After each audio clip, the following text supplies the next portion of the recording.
actually, the change in student achievement is the final change outcome that we're seeking. The indicators that leaders want to be looking for happen much earlier. And I lay it out in this sequence. I suggest that the first sign of the change we're looking for occurs in what I call teacher conversation. In other words, teachers are talking about and paying attention to new things.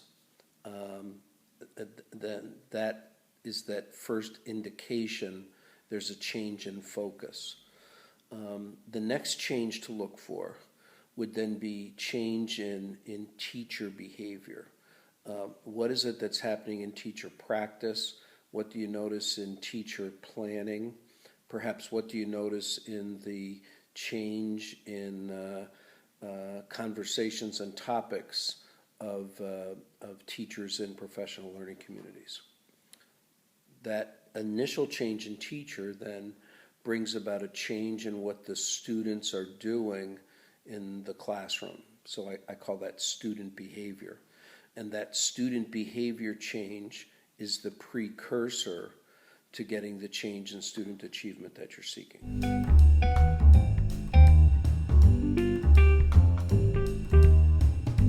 I believe that the starting point in causing a school staff to look at change is found in the explorations of the teacher's beliefs.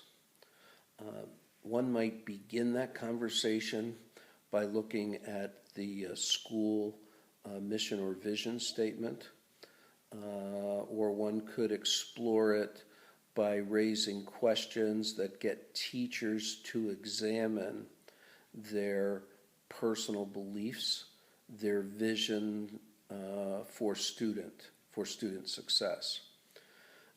Then having people identify the gap that exists between what's currently happening for students and what the hoped for vision is. It's that difference that I believe initiates a desire to change. A similar strategy occurs by looking at current student success and having teachers identify where they are uncomfortable with that success. And again, the desire to close that gap creates the change initiative. I can do it sometimes I can get people started in a conversation with something as simple as what's the attitude you would like students to have about reading? Or how important do you believe student effort is to students reaching desired success? And as soon as people talk about what they want, and then I switch that conversation back to what they're currently finding, what they're currently experiencing. That desire to come closer to the vision, closer to an ideal that a person holds, is the best place to look for initiating an effort to change.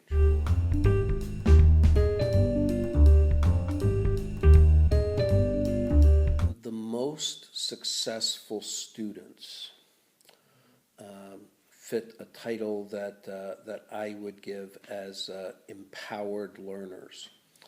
And when I use that term empowered learners, I'm describing a student who knows what's required for them to be successful, and then the student seeks it out.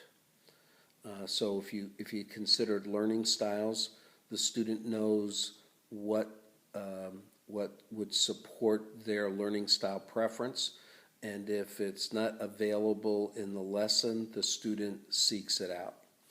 The student knows where they need to be on a comfort, attention level to get the highest learning possible.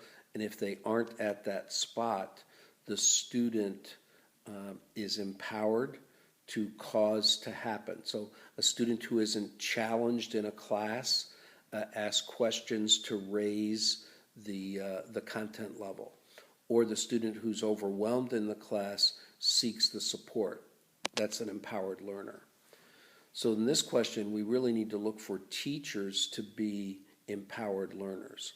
So when a teacher knows what's required for his or her professional growth to occur, if I happen to be working in a building where that isn't present, then the teacher purposely seeks it out.